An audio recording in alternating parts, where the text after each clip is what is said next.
اسلام دھیرے دھیرے پھیلتا رہا، لوگ مسلمان ہوتے لیکن کھلم کھلا اسلام کا اعلان نہ کرتے۔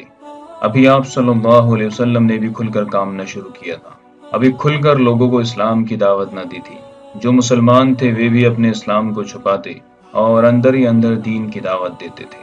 جن لوگوں میں ایمانداری کی مہک پاتے اور کچھ حق کی پیاس محسوس کرتے، انہیں دین کی دعوت دیتے۔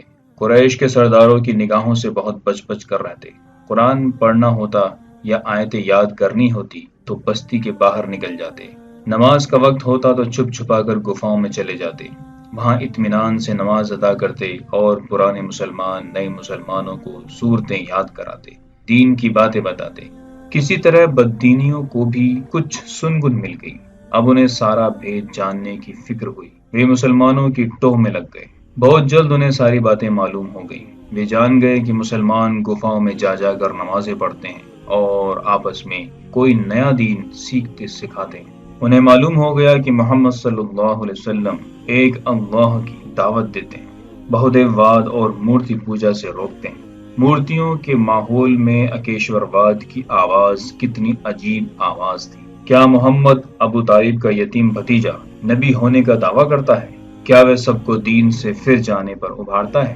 کیا وہ دیوتاؤں سے بے وفائی پر اکساتا ہے؟ قومی دین سے بغاوت، باپ دادا کے دین سے دشمنی؟ کیا محمد کا یہ ساہس ہو گیا؟ ہر اور ایک ہلچل مچ گئی، ہر طرف ایک ہنگامہ کھڑا ہو گیا جسے دیکھیے غصے میں لال تھا۔ کسی نے تو کہا محمد پر تو جن بھوت کا اثر ہے، اور کوئی بات نہیں۔ کسی نے کہا اسے نام اور شہرت کا لالچ ہے اور یہ تو ایک نشہ ہے جسے زمانہ خود ہی اتار دے گا، ہمیں کچھ کرنے کی ضرورت نہیں۔ یہ سب سوچ کر آپ صلی اللہ علیہ وسلم کو اس لائق ہی نہیں سمجھا کہ آپ کی بات پر کوئی دھیان دیا جائے۔ کچھ ایسے بھی تھے جو اس نئے دین کی طرف بڑھے، ان کو خیال ہوا کہ چلیں اس دین کو بھی جانچیں پرکھیں اور دیکھیں کہ اس میں کیا ہے، ہو سکتا ہے کوئی کام کی چیز مل جائے، نقصان تو ہوگا نہیں، ہوگا تو فائدہ ہی ہوگا۔ یہ سوچ کر وہ اسے پرکھتے، اس میں ان کو اچھائیاں ہی اچھائیاں نظر آتی، آخر کار وہ مسلمان ہو جاتے۔ ابو طالب کے بھی جی میں آیا کہ چلیں بھتیجے سے ملیں، دیکھیں کہ اس نے کون سا دین نکالا ہے۔ ایک دن ابو طالب اسی ارادے سے گھر سے نکلے، ساتھ میں علی رضی اللہ تعالیٰ عنہ کے بھائی جعفر بھی تھے۔ پہنچے تو دیکھا کہ آپ صلی اللہ علیہ وسلم ایک گھاٹی میں نماز پڑھ رہے ہیں، ساتھ میں ان کے پیارے بیٹے علی بھی، دونوں آبادی سے بہت دور آ کر نماز پڑھ رہے ہیں۔ کیوں؟ ان کے اور ان کے ساتھیوں کے ڈر سے۔ آپ صلی اللہ علیہ وسلم نماز پڑھ چکے تو ابو طالب بولے، بھتیجے تم نے یہ کون سا دین اپنایا؟ محمد صلی اللہ علیہ وسلم: چچا یہ اللہ کا دین ہے، اس کے فرشتوں کا دین ہے، یہی سارے نبیوں اور رسولوں کا دین ہے، دادا ابراہیم علیہ السلام کا دین بھی یہی ہے۔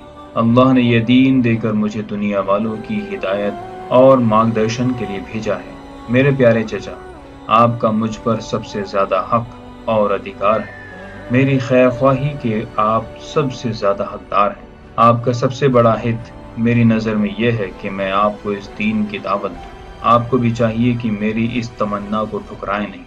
ابو طالب: بھتیجے باپ دادا کا دین چھوڑنا تو ناممکن ہے، لیکن میری ہمدردیاں تمہارے ساتھ ہیں، جب تک جان میں جان ہے تمہارا کوئی کچھ نہیں بگاڑ سکتا۔ پھر علی رضی اللہ تعالیٰ عنہ سے کہا، بیٹے اس دین میں آ تو گئے لیکن اسے سمجھتے بھی ہو؟ علی رضی اللہ تعالیٰ عنہ: پیارے ابو، میں خدا اور اس کے رسول پر ایمان لایا ہوں، وہ جو کچھ کہتے ہیں اسے مانتا ہوں، رب کو خوش کرنے کے لیے نمازیں بھی پڑھتا ہوں۔ ابو طالب: بیٹے محمد بھلی باتیں ہی بتاتے ہیں، وہ جیسا کہتے ہیں ویسا ہی کرنا۔ پھر جعفر سے کہا، بیٹے تم بھی بھائی کے ساتھ نماز پڑھا کرو۔ ابو طالب خود تو مسلمان نہ ہوئے مگر بیٹوں کے لیے اسلام ہی کو پسند کیا۔ قریش کے ساتھ ان کا کیا انداز رہا، پیارے نبی صلی اللہ علیہ وسلم کے ساتھ کیا برتاؤ رہا، یہ باتیں سامنے آ جائیں تبھی اس کا کارن سمجھا جا سکتا ہے۔ مسلمان جب نماز پڑھتے تو قریش ان کی ہنسی اڑاتے، وہ رکوع کرتے تو یہ کہا لگاتے اور وہ سجدہ کرتے تو یہ پھپتیاں کستے اور کراکش کرتے۔ دن پرتدن یہ چیز بڑھتی چلی گئی، دشمنوں نے اسے ایک ہنسی اور دل لگی کا سامان بنا لیا۔ مسلمان مکہ کی گھاٹیوں میں عصر اور چاشت کی نماز پڑھا کرتے، یہ بھی وہیں پہنچ جاتے، کچھ آنکھیں مارتے، کچھ اشارے بازیاں کرتے اور پھر زور سے کہے لگاتے۔ اتفاق سے ایک دن مسلمانوں کو غصہ آ گیا، جوش سے بے قابو ہو گئے، پھر دونوں طرف سے لوگوں کی آستینیں چڑھ گئیں اور لڑائی شروع ہو گئی۔ حضرت سعد بن ابی وقاص نے ایک بددین کو ایسا مارا کہ کھوپڑی پھٹ گئی اور خون کے فوارے جاری ہو گئے۔ جتنا ہو سکتا پیارے نبی صلی اللہ علیہ وسلم مشرکوں سے دور رہتے تاکہ مسلمان ان کی شرارتوں سے بچے رہیں۔ کبھی قرآن سننا ہوتا یا کوئی نئی وحی ہوتی تو سب کو دار ارقم میں لے کر چلے جاتے۔ دار ارقم حضرت ارقم رضی اللہ تعالیٰ عنہ کا گھر تھا جو صفا نامک پہاڑی پر تھا۔ آپ صلی اللہ علیہ وسلم کو نبی ہوئے 3 سال ہو گئے۔ ہر ایک جان گیا آپ ایک نئی دین کی دعوت دیتے۔ سب کو معلوم ہو گیا کہ آپ کی استھتی کافی مضبوط ہو گئی ہے، آپ کے ماننے والے کافی بڑھ رہے ہیں۔ اب اللہ کا حکم ہوا کہ آپ صلی اللہ علیہ وسلم کھلم کھلا دعوت دیں، جو کام چھپ کر کرتے تھے کھل کر کریں۔ آپ کو جو حکم دیا جائے اس کا بے کھٹ کے اعلان کریں اور مشرکوں کی پرواہ نہ کریں۔ یہ حصہ آپ کو کیسا لگا؟ ضرور کمنٹ کیجیے اور ہمارے چینل کو لائک کیجیے، سبسکرائب کیجیے اور شیئر کیجیے۔